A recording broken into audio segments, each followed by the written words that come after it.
Le récap info pour savoir et comprendre cette semaine avec Jean-Damien Mermillod-Blondin, maire de Coran, président du groupe Métropole d'Avenir. Bonjour. Bonjour Christophe Reville. Merci d'être avec nous, merci d'avoir accepté notre invitation. Bonjour à tous. On l'a quitté candidat aux législatives sur la première circonscription. Un scrutin marqué par une impitoyable vague en marche qui a laissé KO de nombreux prétendants au Palais Bourbon. Mais les cavaliers le savent bien, après une chute d'obstacles, il faut savoir se remettre en selle. D'autant que dans l'hémicycle métropolitain, les dossiers stratégiques se succèdent, urbanisme, déplacement, économie, des sujets qui touchent très directement notre vie quotidienne. Alors comment se positionnent la droite et le centre de la métropole? On fait un tour d'horizon avec son chef de file, Jean-Damien Mermillod-Blondin. Retour d'abord quand même sur ces législatives. Après une campagne active, le verdict a été sévère. La campagne a été effectivement hyper active, même si le mot est parfois un peu péjoratif. Il y a une vague nationale. Il y en a eu souvent dans notre histoire. C'était le début des années 80. Les Français, quand ils ont un ras-le-bol, vont vers des idoles, vers des nouvelles idées. Ça a été le début des années 80. Dans une moindre mesure, je dirais en 2007, un peu sous Nicolas Sarkozy. Il y avait eu, c'était lent. 2012, je vois plus comme un rejet ou un non-choix. Je pense que 2017 a été également quelque chose une vague nationale, quelque chose d'un peu irrationnel. Et quand on est un petit élu de terrain, un petit candidat de terrain, et qu'on n'a pas l'outil adéquat, le surf, pour être sur la vague, eh bien, on laisse passer la vague. Et comment on le vit? C'est une injustice en tant que candidat? Si on est à armes égales, j'estime qu'il pourrait y avoir quelque chose comme une injustice, etc. Non, il faut relativiser les choses. Il y a une vague nationale. J'ai essayé pendant toute cette campagne de développer des idées, vraiment avec sincérité, avec beaucoup de travail, avec une équipe qui était formidable autour de moi. Il y avait, même dans des gens qui sont proches de mes sensibilités politiques, une incapacité à écouter, une incapacité à entendre. Il fallait donner une majorité à Macron à tout prix, alors qu'elle était acquise dans les sondages, même les plus pessimistes. Il y avait quelque chose d'irrationnel. Donc quand vous êtes face à de l'irrationnel, il faut justement prendre du recul, être zen, tranquille et se dire on va faire au mieux, on développe ses idées et on fera le score qu'on fera. Mais en tout cas, le score que l'on fera, il n'est pas volé, il n'est pas irrationnel, il est lié à un programme. Et ça, j'en suis fier. Parce qu'en fait, quand on rappelle le score du deuxième tour, c'est 2 tiers, 1 tiers. En gros, 2 tiers des électeurs ont choisi le candidat En Marche sur la première circonscription. Donc, parmi eux, il y a effectivement des gens du centre et de la droite. Oui, mais il y a aussi d'autres circonscriptions sur le département où les candidats dits de droite et de centre ne sont même pas qualifiés pour le second tour. Donc on a résisté, on a endigué au mieux sur le premier tour et on a fait une campagne d'honneur et d'idées sur le second tour. Et alors je le disais en introduction, comme un cavalier, on doit se remettre en selle. Qu'est-ce qui s'est passé depuis ? Ma vie s'est poursuivie très normalement. Par le fait de cette défaite aux élections, j'ai pu passer un été plus serein que les parlementaires, déjà, me recentrer sur des choses qui me sont personnelles et que j'avais un peu mis de côté, un peu lésé pendant ces mois qui sont des mois difficiles. Ça a été pour moi finalement un beau cadeau. Je précise ma question. Est-ce que vous allez continuer à labourer cette première circonscription en vue des prochaines échéances législatives dans 5 ans? Ou est-ce que c'était un one-shot? Je ne me pose pas ces questions. Il y a une chose de sûre, c'est que sur le terrain, j'ai fait des rencontres merveilleuses, où que ce soit.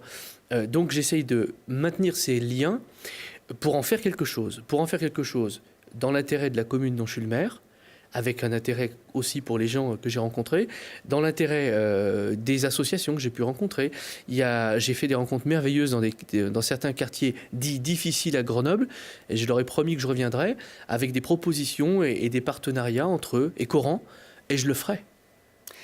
Sur votre première circonscription, il y a la ville de Mélan. Comment vous vivez, vous observez ce qui se passe, cette difficulté de la droite qui est en place à la mairie à dégager une vraie majorité pour poursuivre le mandat? Je crois que je suis un observateur attentif, un voisin, un cousin attentif, puisqu'on est limitrophe de Mélan. Je suis désespéré par cette situation. Il y a des enjeux très forts à la métropole sur l'urbanisation de Mélan demain. sur les mobilités dans l'entrée du Grésivaudan. Et je suis intimement convaincu que les gens proches de ma sensibilité ont une vision qui est intéressante et qui permet d'être porteuse d'équilibre dans une métropole qui a une autre sensibilité politique. Toutes les divisions affaiblissent les hommes, mais tant pis pour ceux qui s'affaiblissent, mais surtout les idées. Et moi, ce qui m'ennuie, c'est aujourd'hui les idées que l'on peut défendre sur l'entrée du Grésivaudan, qui est un des moteurs et un des poumons de cette métropole. La recomposition politique, ni droite ni gauche, le Premier ministre ex-républicain, des républicains constructifs à l'Assemblée nationale, vous en pensez quoi de tout ça, vous le centriste, cette recomposition de l'échiquier politique sur le plan national? Je reprécise, pour mémoire déjà, que j'ai jamais eu de carte dans aucun parti politique. On peut dire que vous êtes centriste. Oui, mais ma sensibilité est centre-droit même. Voilà. Écoutez, ça a été pour moi un hold-up, le hold-up du banquier, qui affirmait, bien sûr que je suis socialiste, non, je ne suis pas socialiste. Il a fait ces ajustements que les gens en avaient tellement marre qu'ils n'ont pas voulu entendre ce qu'il disait. Mais il nous a dit ce qu'il était. Et puis il ne faut pas en avoir honte. Il faut assumer simplement son passé, et beaucoup ne sont pas capables de le faire.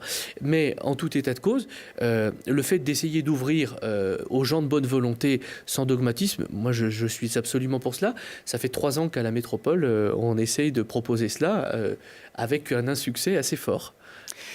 Il y a des grands centristes qui ont rejoint Emmanuel Macron. J'ai même vu que l'ancien président Giscard d'Estaing était plutôt assez favorable à ce qui se passe depuis le début de ce mandat.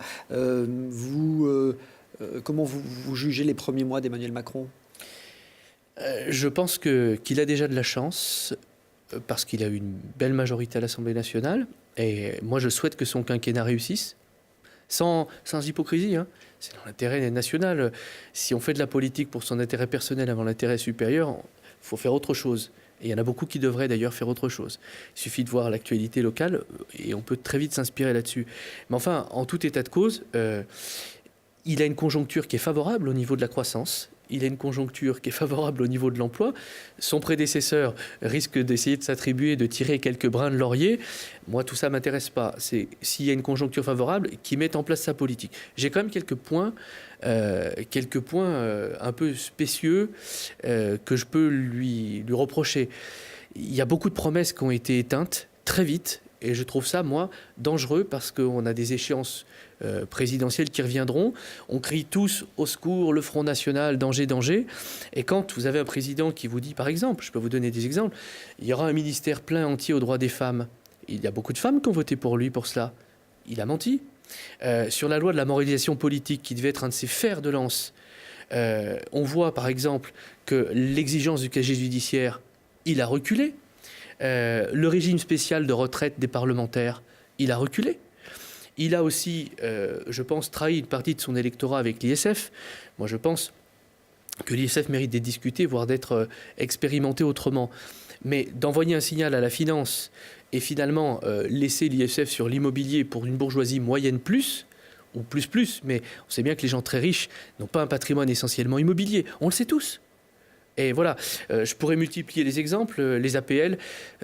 L'émission n'y suffirait pas pour déjà toutes ces renonciations qui me paraissent porteuses d'un signal pas très bon.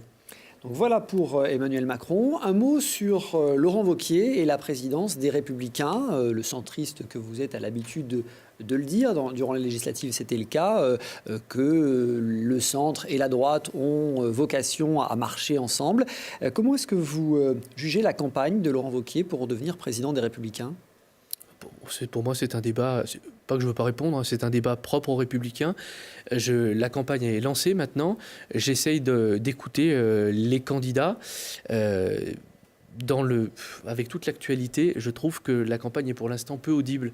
Il faut vraiment être un initié et être dans la politique pour voir un petit peu ce qui se passe.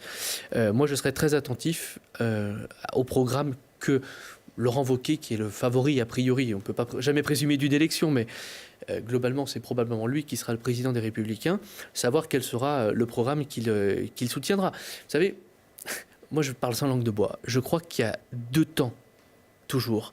Il y a le temps où il faut gagner dans son camp. Donc avoir un discours un peu droitier. Oui. Et puis après, rassembler. Droitier, c'est peut-être un peu péjoratif, mais il y en a qui ont fait des erreurs. Moi, je pense qu'Alain Juppé a fait cette erreur-là. Il a fait cette erreur-là. Il a fait une campagne de primaire qui était une campagne présidentielle. Et il lui en a coûté cher au moment de la primaire. C'est partout pareil, quelles que soient les sensibilités politiques. Vous devez d'abord convaincre votre camp pour en être le chef, pour ensuite ouvrir et assouplir et vous enrichir des contributions extérieures. Allez, on va resserrer notre spectre sur l'actualité locale maintenant, non sans avoir quand même surfé sur ce que vous disiez quand même. L'opposition, enfin le président de la République bénéficie d'une large majorité et d'une opposition assez atomisée. Le Parti socialiste est complètement explosé, le Front national plus divisé que jamais, les Républicains sont occupés ailleurs à l'élection de leur président. Finalement, il n'y a plus que la France insoumise dans la vraie opposition. Je trouve que même la France insoumise est aujourd'hui difficilement audible. Il y a un état de grâce. Vous voyez les ordonnances, que j'appelle les ordonnances Macron, elles sont passées comme une lettre à la poste, mais pas loin. Mais pourtant, le président de la République et le Premier ministre ne sont pas populaires. 32% d'opinion favorable cette semaine encore, selon le baromètre YouGov qui a été publié jeudi. Donc on a un président qui n'est pas forcément en état de grâce, mais qui bénéficie d'une absence d'opposition. Oui, mais ça veut donc dire que peut-être que les chefs, on parlait de Mélenchon, il a une faveur médiatique qui est encore puissante, mais manifestement, quand il appelle, il n'est plus suivi pour le moment. Est-ce que c'est conjoncturel ou est-ce que c'est structurel? On verra ça dans quelques mois. Mais Macron a la partie belle pour l'instant. Et tant mieux parce qu'il est important que les présidents qui soient élus mettent en œuvre les programmes sur lesquels ils sont élus. Bon, tout ça pour dire que l'opposition, finalement, c'est très difficile. Vous le vivez, vous, à la métropole. On est à mi-mandat. On a l'impression qu'être dans l'opposition, c'est toujours plus compliqué encore que d'être dans la majorité, qu'on a tendance à s'épuiser. Si je dis que l'opposition à la métropole s'épuise, je me trompe? Non, complètement. Qu'est-ce qui vous permet de dire ça? Vous avez déjà reparlé de surf, et maintenant, non, on ne s'épuise pas. Au contraire, on communique, on a une lettre de rentrée qui a été refaite, on a des actions prévues pour 2018. J'ai regardé dans d'autres métropoles les oppositions, quelles qu'elles soient, je ne les ai pas trouvées toutes aussi actives que nous, avec les moyens d'une opposition. Alors on va voir comment vous vous positionnez précisément sur plusieurs grands sujets. Un mot quand même, votre groupe d'opposition, donc Métropole d'Avenir, groupe de centre et de droite, a perdu plusieurs élus il y a quelques mois. Les 4 élus de la ville de Grenoble. Oui, dans Métropole d'Avenir, on est 24 au départ, avec quelques élus qui sont un peu atypiques, qui ne sont ni maires ni adjoints. C'était 4 Grenoblois, puisque par le mode de scrutin, les non-élus, enfin les perdants, si j'ose les appeler comme ça, sans être péjoratif, des élections municipales de Grenoble, que furent Jérôme Safar et Mathieu Chamussi, ont, par l'importance de le score, pu obtenir des conseillers métropolitains. Donc dans notre groupe, qui est essentiellement constitué de maires élus et qui sont donc dans des exécutifs municipaux, il y avait le groupe présidé par Mathieu Chamussi à la ville de Grenoble, qui a souhaité faire entendre une voix différentes, parce qu'ils sont différents, parce qu'ils ont un mandat dans la ville-centre. Mais de dire que ça s'est bien passé, c'est qu'on pourrait se dire que ça s'est éventuellement mal passé. Si c'était le cas, je peux vous dire, depuis les élections législatives, vous pouvez me poser les questions que vous voulez, je vous répondrai sans langue de bois. Si c'était le cas, je le dirais et je vous dirais tout. Et c'est vraiment pas le cas. Allez, on en vient à quelques sujets qui concernent directement notre métropole. On va évidemment parler tout d'abord de sécurité. Cette semaine, l'incendie de la gendarmerie de Mélan a été revendiqué sur un site anarcho-libertaire. Un mystérieux groupe de femmes explique s'en être pris volontairement aux véhicules personnels des militaires. Elles ont découpé le grillage et utilisé 10 litres d'essence. Ce groupe se vante aussi d'avoir fait une blague aux pompiers en cadenassant le portail d'accès. Votre réaction d'abord sur cet événement, ce fait divers, sur votre première circonscription? Merci de dire que c'est ma première circonscription. Vous y habitiez, vous êtes maire. Je vous taquine. Vous n'en êtes pas le député. Mais... Je vous taquine. Je vais commencer par la revendication. J'ai très envie que cette revendication soit une blague, pour commencer. Parce que si ce n'est pas une blague, de partir soulagée et heureuse, puisque c'est au féminin que cette revendication existe. C'est les termes du texte, effectivement. D'avoir mis le feu à des véhicules personnels sous les logements, puisqu'il y a un abri de véhicules sous les logements, pour essayer de cramer du gendarme, parce qu'il n'y a pas d'autre mot, en disant finalement c'est moins contre l'institution, contre les hommes qui veulent défendre cette institution. Je trouve que c'est peut-être aussi abject que l'acte. J'espère que c'est une blague, cette revendication. En revanche, l'acte, lui, n'est pas une blague du tout. Je pense qu'il faut être absolument impitoyable là-dessus et que les réponses qui sont apportées aujourd'hui en termes de sécurité ne sont pas à la hauteur de ce qui arrive à Grenoble. Et on a un particularisme à Grenoble. Je crois, je ne suis peut-être pas suffisamment renseigné, que ce qui se passe dans nos gendarmeries de manière assez puissante ne se passe pas ailleurs en France de manière aussi intense et rapprochée. Donc il y a un terreau local qui serait favorable à ces mouvements anarchistes, c'est ce que vous me dites. Bon, je dis très simplement qu'il y a parfois des gens qui allument la mèche, ou en tout cas qui mettent de l'huile sur le feu plutôt, et d'autres qui les allument. Je pense qu'il y a des signaux qui sont envoyés et qui me paraissent dangereux. Je vous en donne deux. Il y avait eu cette fameuse fresque avec un policier, c'était un genre de CRS habillé un peu en Robocop, qui tapait sur le code du travail. Et puis, il y a eu une exposition récemment au centre-ville de Grenoble pour lutter contre les délits de faciès, dont les auteurs sont évidemment les gendarmes et les policiers. Qu'on s'interroge sur le délit de faciès, qu'on s'interroge sur des brutalités policières qui peuvent arriver ça et là. Moi, je suis prêt à discuter de tout. Mais de mettre sur l'espace public des types de messages avec des gens qui ne sont pas intéressés tous à la chose publique comme nous le sommes, ça peut être vécu d'une manière beaucoup plus violente et comme des messages permissifs. Je suis contre ces messages. Ces messages, c'est de la maladresse ou c'est de la volonté délibérée? Je ne peux pas croire que ce soit de la volonté délibérée, en tout cas de la provocation délibérée, ça, je dirais oui, même sous la torture. Par contre, que les personnes qui provoquent, et on sait qui c'est, veuillent engendrer de tels phénomènes, il y a une rupture du lien de causalité absolue, c'est pas possible. C'est inentendable. Plus généralement, sur la sécurité dans l'agglomération, on le sait, Grenoble et Chirolles-Saint-Martin-d'Air sont candidates volontaires pour tester la fameuse police de sécurité du quotidien qui a été annoncée par le président Macron. Est-ce qu'on peut aller, comme le souhaitent certains, jusqu'à une police métropolitaine ? À l'image des polices municipales de la commune. Alors, si vous le permettez, je vous dis un mot d'abord sur cette fameuse police de proximité. Il y a la responsable du syndicat Alliance départementale qui s'est exprimée, qui a dit que c'était le vide intersidéral ou que c'était le plein du vide, je crois. Reparler d'une nouvelle police, il y a eu des polices différentes. Là, on parle de nationale d'abord. Pour changer leur nom, changer un peu leur mission à effectif constant, tout ça, c'est de la rigolade et ça nous amènera vers des très très gros problèmes. On en a suffisamment dans notre métropole des problèmes. Si c'est encore nous inventer un nom de police différent à effectif constant, je suis convaincu que les policiers vont penser qu'une fois de plus c'est de la poudre de perlimpinpin et ceux qui devraient avoir peur des policiers vont bien rigoler. Alors, ici, sur ce plateau, la semaine dernière, Émilie Chalas, députée de Grenoble, nous assurait qu'il y aurait des effectifs supplémentaires. Elle en a a priori la conviction. La conviction, c'est une chose. Attendons de voir. Si c'est le cas et qu'ils sont en nombre suffisant, je dirais bravo. Si ce n'est pas le cas, je dirais mensonge. Donc voilà pour cette police de sécurité du quotidien. Sur ma police métropolitaine. La police métropolitaine, moi, je pense que c'est une idée qui est bonne, à la condition que les maires qui dépendent de ces territoires soient associés à toutes les décisions. Mais d'aller mutualiser ce type d'activité, on va dire régalienne, même si c'est une collectivité locale qui aurait une charge, je trouve ça très bien. vous avez dans le Grésivaudan, vous voyez, ça c'est les reliquats de la campagne, des polices municipales du Grésivaudan qui sortent, métropole, qui ont mutualisé simplement déjà leurs ondes radio avec la gendarmerie, etc., pour plus d'efficacité. Il faut commencer déjà par ça.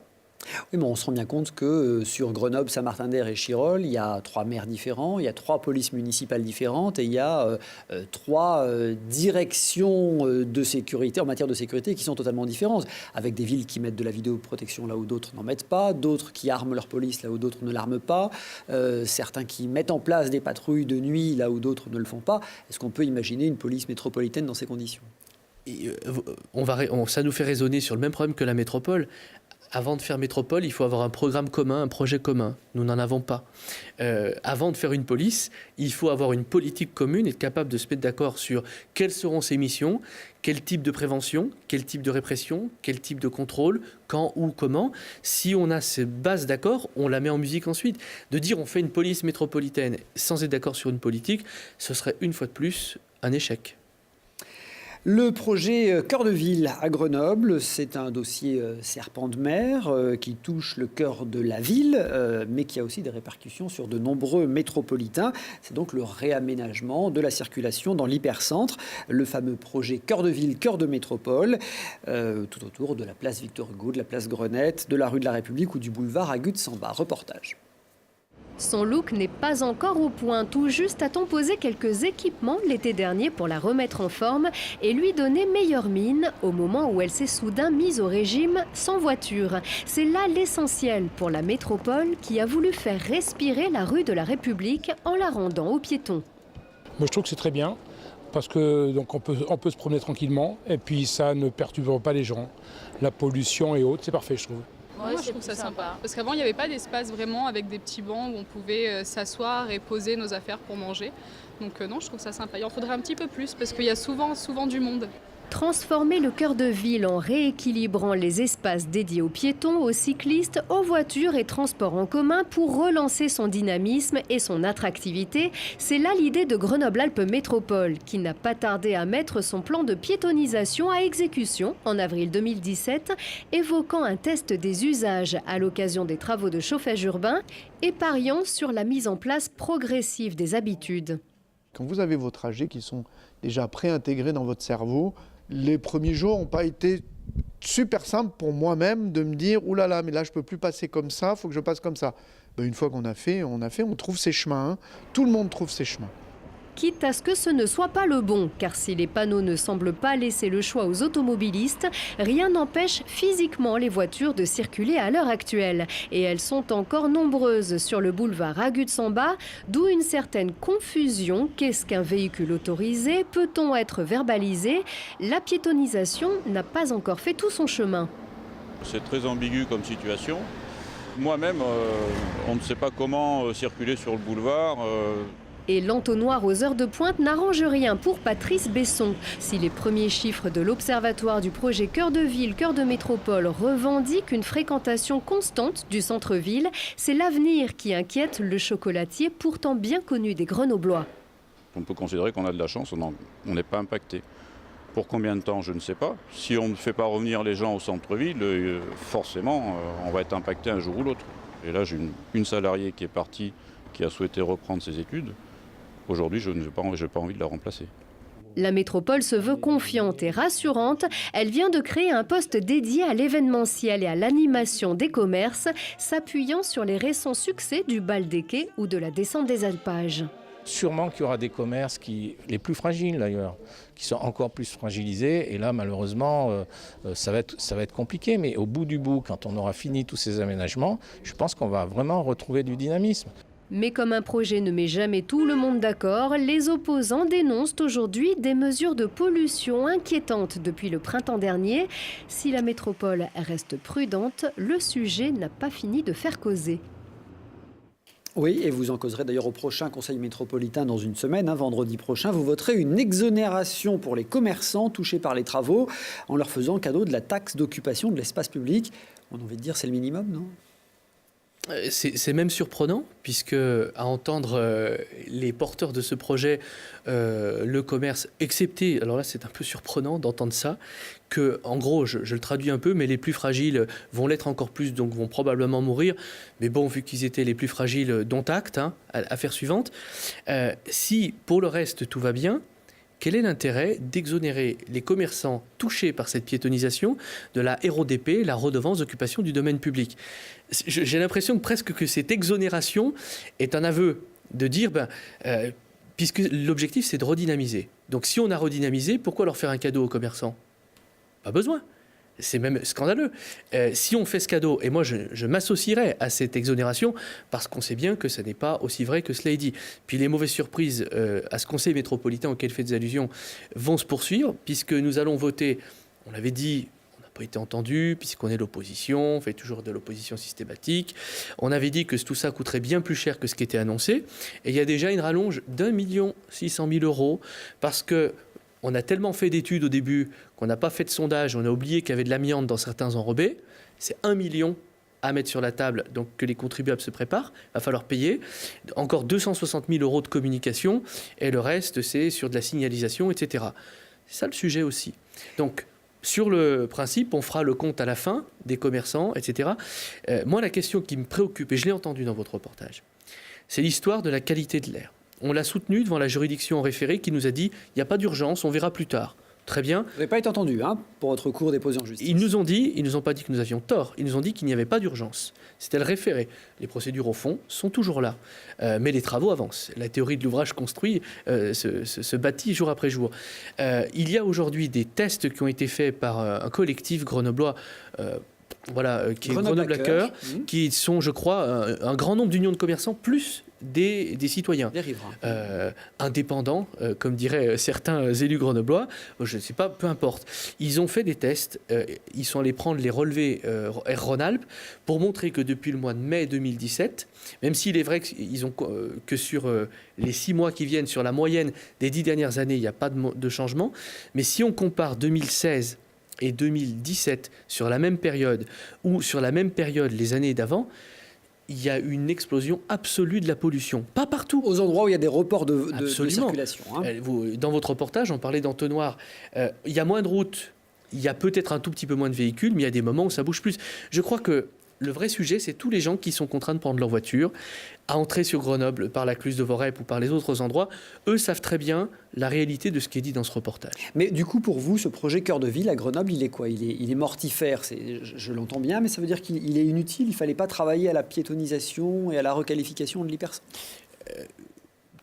Depuis le début, depuis la première délibération, on a dit que nous étions d'accord sur le principe de travailler sur la requalification du centre-ville de Grenoble, qui est le centre-ville de la métropole. C'est plus que Grenoble. C'est notre... Moi, je suis corançais, mais mon cœur de métropole, Grenoble est un peu à moi. Elle est un peu à tous les métropolitains, parce que c'est un petit peu le centre de gravité.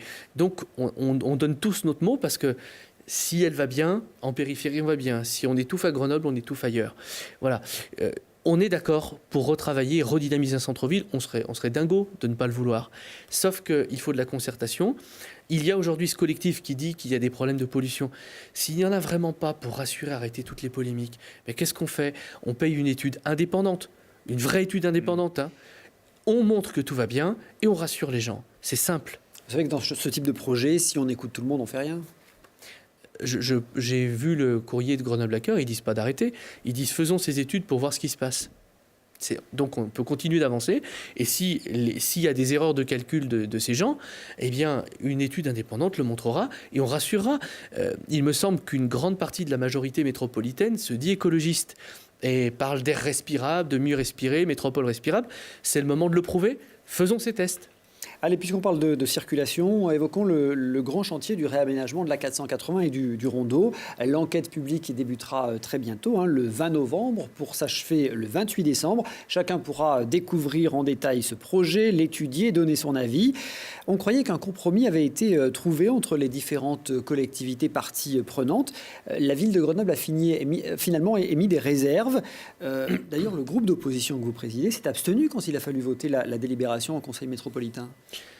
La difficulté de trouver une position de vote compréhensible. Nous sommes des fervents défenseurs de la 480 en 2 fois 3 voies, pas de sujet. Il y avait, moi aussi, j'étais comme vous, je pensais qu'il y avait un compromis de trouver et que tous les gens qui avaient pris part à cela avaient été honnêtes et loyaux. Et puis, quand il s'agit pour les collectivités intéressées d'émettre un avis, les réserves sont apparues de manière assez florissante et elles sont là. Et elles sont là, elles vont fragiliser l'enquête publique. Et quand c'est venu à la métropole a été plus habile, moins brutale que la ville de Grenoble. Elle a émis des réserves et des recommandations. Et nous, on a dit, écoutez, on veut que ce projet aboutisse. Donc, l'idée, c'est de donner un oui, un grand oui, avec des points de vigilance. C'est un grand oui. Donc, cet avis, avec ses réserves et ses recommandations qui peuvent nous fragiliser pour la suite des opérations, on va s'abstenir. Voter contre, ce n'était pas possible de voter contre quand on voit le mot à 480, mais voter pour ses réserves et ses recommandations. Donc il existe ce vote intermédiaire qui est une abstention. Vous dites que cette délibération, elle est tellement alambiquée qu'elle fragilisera le dossier si quelqu'un fait un recours dans le tribunal administratif. En gros, c'est ça. Elle pourrait fragiliser, en tout cas elle envoie un message qui est moins clair que ce qu'il était au début. Quand il y a un accord entre les parties, ça vaut loi entre les parties. On l'applique. On rappelle que parmi les réserves de la ville de Grenoble, il y a la vitesse de circulation maximale à 70 km/h qui ne figure pas dans le projet. Et puis cette fameuse troisième voie sur la 480 réservée au covoiturage et au transport en commun. Là aussi, ça n'est pas dans le protocole aussi explicitement que cela. J'aimerais qu'on évoque maintenant la taxe Gemapi. Alors c'est un peu technique, la taxe Gemapi, mais ça mérite quand même qu'on s'y arrête un instant.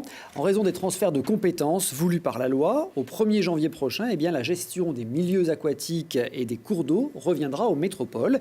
Chez nous sont concernés l'Isère, le Drac, la Romanche notamment. Cette gestion va bien sûr peser sur les finances de la métropole, environ 4 millions d'euros par an. Et donc, il va falloir trouver de l'argent. 4 millions pour commencer. Alors là, je tiens à exonérer tout de suite le président de la métropole et la métropole en tant que telle. C'est la loi qui dit 1er janvier, vous n'avez pas le choix, vous devez prendre la compétence. Et au-delà de ça, le président de la métropole, il faut le dire, il faut le savoir, parce qu'être élu, c'est pas toujours facile, il y a une responsabilité pénale. Donc, ne rien faire, c'est dangereux pour la population, il n'en était pas question. Comment est-ce qu'il a fallu procéder ? Il a fallu se dire quels sont aujourd'hui les moyens mis par toutes les communes chaque année. Et puis ces moyens-là, plutôt que les communes les mettent, on va les additionner. Et nous, la métropole, on va prendre cette somme-là pour chaque année la réinvestir. Sauf que il y a des obligations nouvelles qui sont créées par la loi. Le législateur est champion pour ça, pour créer des obligations. Et l'État, sur le coup, n'est pas très loyal. N'est pas très loyal parce qu'il nous dit... Prenez la compétence, mais les ouvrages, si je les appelle comme ça, qu'ils nous livrent, sont dans un état inacceptable pour certains. Je vous donne un exemple. Les digues notamment. Hein. Les digues. Vous prenez le Drac. Le Drac, le lit du Drac, il est entre 70 et 90 cm au-dessus de son lit naturel. Ça veut dire que cette rivière, elle n'a pas été nettoyée par l'État, qui en avait la responsabilité depuis de très nombreuses années. Ça coûte des centaines de milliers d'euros, cette histoire.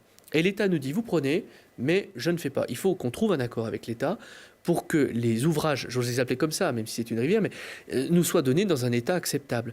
Et aujourd'hui, moi je suis contre le principe de cette taxe. Non pas, elle est obligatoire, je ne suis pas démagogue, c'est dit. Sauf que, les ouvrages tels qu'ils nous sont donnés ne sont pas dans un état correct, et ça n'est pas acceptable. Il faut qu'on presse l'État de satisfaire les obligations. Et 2, on ne sait même pas l'étendue précise de ce qu'il faudra faire. Ça veut dire que la taxe qui est appelée aujourd'hui, peut-être que dans 4 ans, il faudra la tripler, la quadrupler. Nous n'en savons rien. Concrètement, on parle de taxes. Chaque métropolitain, sur sa taxe foncière, sur sa taxe d'habitation, verra une petite augmentation pour rapporter 2,5 millions d'euros à la métropole. D'ailleurs, j'invite les métropolitaines et les métropolitains à leur voir leurs impôts. Et vous verrez déjà, parce que l'État fait les choses bien, qu'il y a déjà la colonne Gemapi qui existe. Elle est encore vierge, mais prenez votre mal en patience. Dès l'année prochaine, elle ne le sera plus pour ce que l'on vient d'expliquer. Ça représentera en moyenne à peu près 8 euros par an et par ménage. Gemapi, gestion des milieux aquatiques et protection des inondations. Prévention des inondations. Ça doit vouloir dire à peu près quelque chose comme ça. Puisqu'on parle d'eau, évoquons l'eau du robinet avec la tarification sociale de l'eau. Elle a été mise en place par la métropole il y a quelques mois.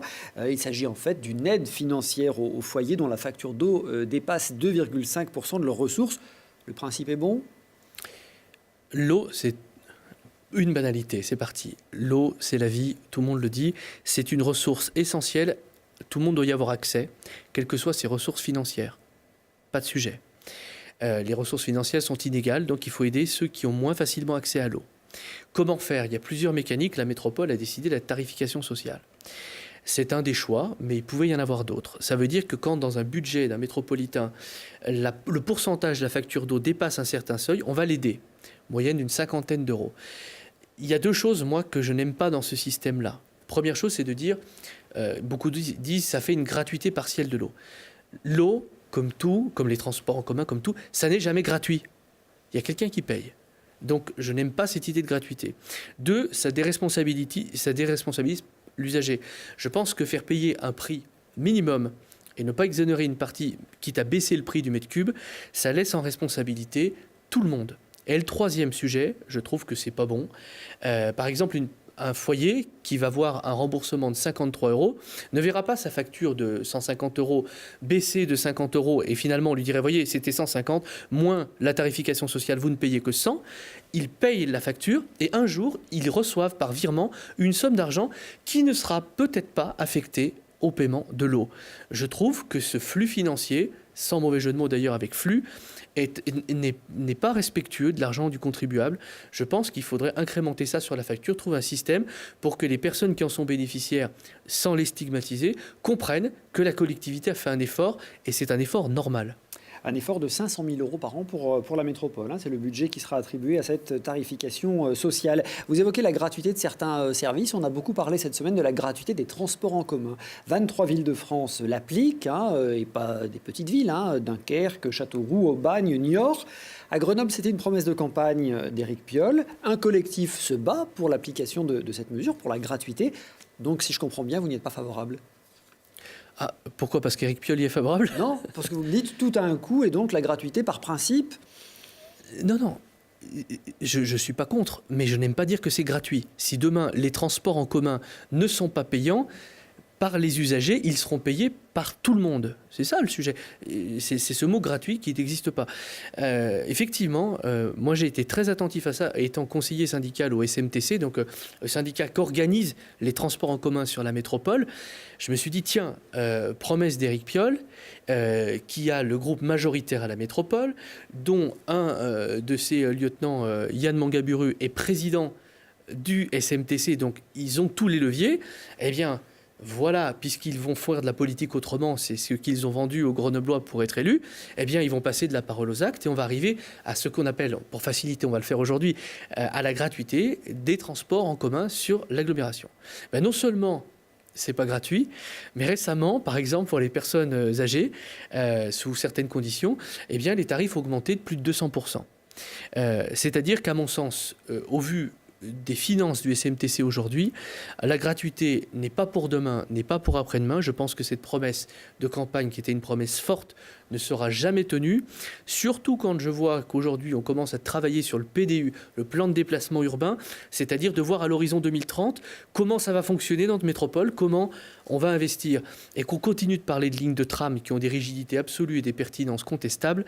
Je me dis que l'argent qu'il faudrait trouver pour permettre aux gens de monter dans les rames de tram ou dans les bus, les flexos, etc., gratuitement, ça n'arrivera jamais en l'état. Bon, on précise quand même, puisque vous avez parlé des retraités, que comme pour l'eau, il y a une tarification solidaire pour les transports en commun.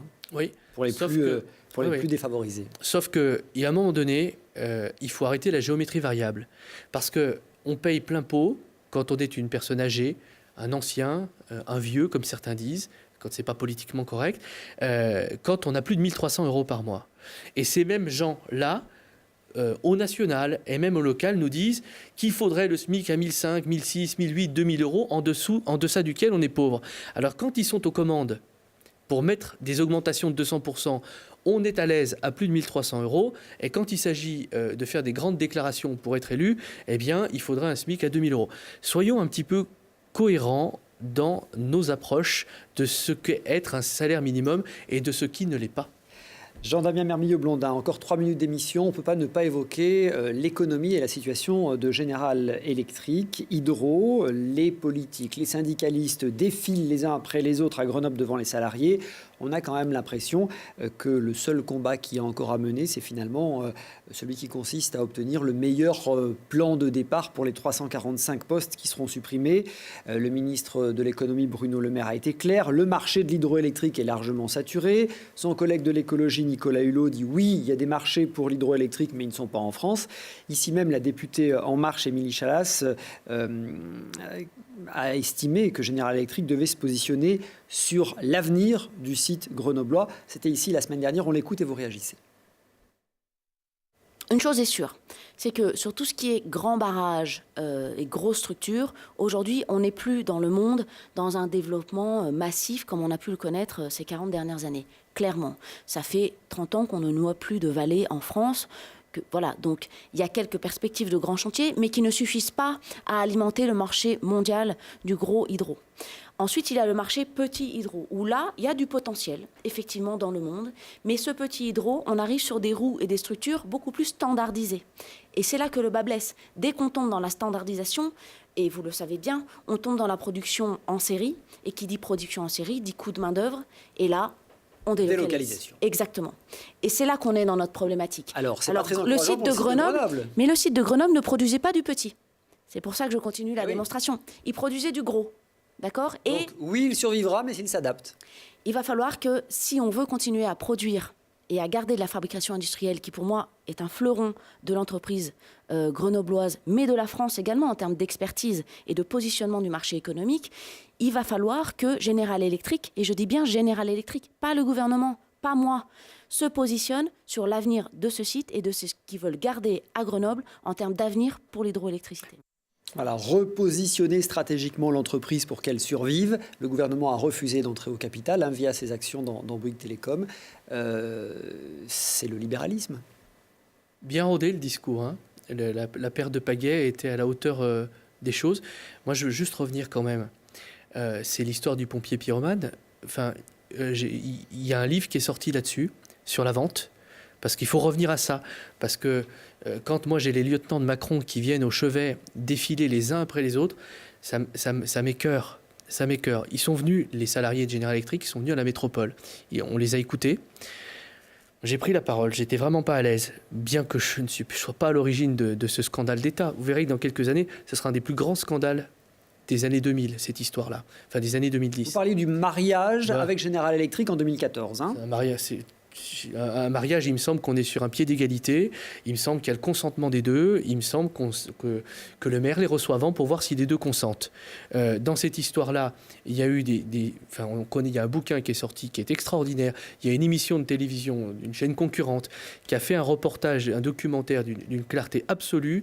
Je crois que notre président de la République je ne commettrai pas l'erreur qu'une candidate à la présidentielle a pu faire, n'était pas ministre à l'époque, mais il était une des oreilles les plus attentives, un des plus actifs sur les gros sujets nationaux comme étant dans le cabinet de l'Élysée. Ils ont laissé partir cette vente-là et aujourd'hui, le capitalisme, quand il a quelque chose, je ne suis pas contre le capitalisme, mais là, dans tout ce qu'il a de plus détestable, a lieu. Et ce sont ceux qui soutiennent aujourd'hui un des instigateurs de cette vente, de cette braderie, qui viennent aujourd'hui nous dire grosse gros moteur, petit moteur. Je trouve ça un tout petit peu indigne. On a plus de 300 familles qui seront sur le carreau, et c'est pas tout. Vous verrez, parce qu'une liste va être dressée de toutes les entreprises qui travaillaient pour eux. Les dommages collatéraux pour le département vont être bien plus importants. En tout cas, venir tous les politiques qui passent les uns après les autres au chevet de General Electric, si c'est pour pas avoir une vraie solution en disant General Electric, positionnez-vous, je trouve que ça frôle l'indignité. Je pense que les salariés de General Electric ne sont pas dupes. Jean-Damien Mermillod-Blondin, merci d'avoir été l'invité du Récap Info. Merci à tous de votre fidélité. Retrouvez-nous tout de suite sur Internet, sur les réseaux sociaux pour le bonus, le supplément du Récap. Et la semaine prochaine, bien sûr, avec un nouvel invité.